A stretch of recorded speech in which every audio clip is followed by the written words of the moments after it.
how to create a family group on Google account. So if you want to create a family group, then all you have to do is open up your Gmail, or you can also go to your Google account. And then after opening, on the upper right corner, you will have your profile. Tap on your profile, and then you can tap on manage your Google account. And now scroll right side and go to people and sharing. And here you will have a first one that says your family on Google. So tap on get started. And from here you can tap on create a family group.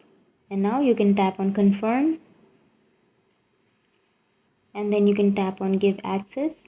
And from here you can type a name, email or phone number that you would like to invite. So for example, I'll be choosing this account, and after choosing this, tap on send, and that's it. Your family group has been created. So the person that you chose right now will receive an invitation, and after that person accepts that invitation, then your family group will be created. So that's it, guys. That's how you create a family group on your Google account. And if you have any questions, feel free to comment below. Thanks for watching.